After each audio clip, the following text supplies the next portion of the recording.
Hai, halo anak-anak semuanya, masih di channelnya Bu Prita ya, The Place for Learning and Sharing. Nah, hari ini kita akan belajar tentang pecahan sederhana.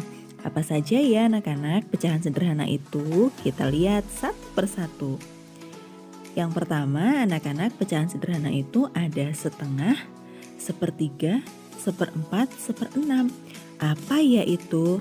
Bu Prita akan jelaskan satu persatu. Coba perhatikan, apa yang Bu Prita punya di depan kalian? Ya benar, itu pizza yang enak sekali. Nah sekarang perhatikan di sini.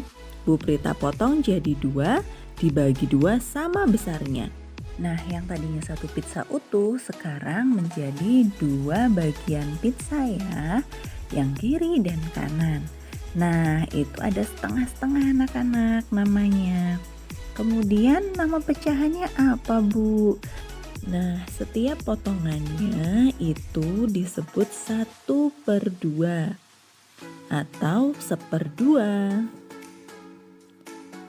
Lambang pecahan dari 1/2 adalah 1 garis atau per 2. Begitu menulisnya.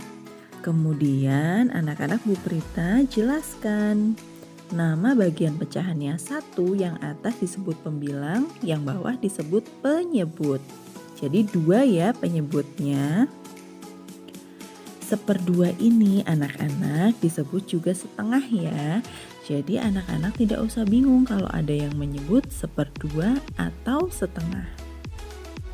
Kemudian Bu Prita potong nih pizzanya, kalau tadi dibagi 2, sekarang Bu Prita potong menjadi 3 bagian. Nah, 1 bagian dari pizza yang dipotong 3 sama besarnya itu disebut 1/3.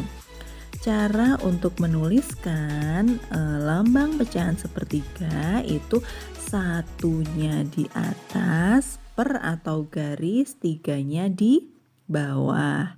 Nah, nama bagian pecahannya dari 1/3 itu, yang atas angka 1 disebut pembilang dan yang bawah angka 3 disebut penyebut. Nah, kalau Bu Prita bagi menjadi 4 bagian yang sama, kira-kira ada yang bisa menebak namanya apa anak-anak? Iya, kalau dibagi 4 sama besarnya maka disebut 1/4 setiap bagiannya. Jadi satu potong itu namanya 1/4. Nah, lambang pecahan 1/4 itu ditulis 1/4.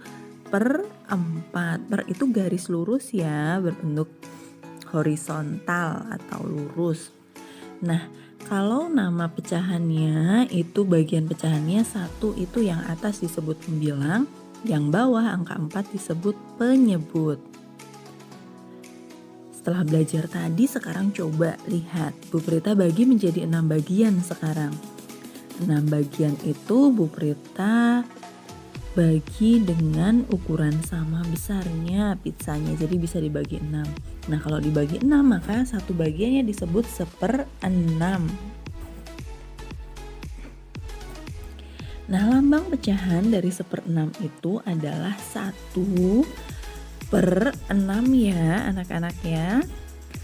Karena dibagi 6 bagian. Kemudian bagian pecahannya yang atas angka 1 itu disebut pembilang, yang bawah angka 6 disebut penyebut. Nah, kita sudah belajar itu semua, sekarang kita coba ke soal. Coba perhatikan soal yang ada di hadapan kalian. Berapa bagian pizza yang sudah dimakan Udin? Wah, itu pizzanya dibagi 4 bagian, yang sudah dimakan itu 1. Jadi pizza yang dimakan Udin itu 1. Kemudian jumlah potongan pizza seluruhnya adalah 4. Maka pecahannya adalah 1/4. Mudah kan anak-anak kalau sudah tahu ilmunya? Semoga bermanfaat untuk anak-anak semua. Sampai jumpa di video berikutnya. Bye-bye.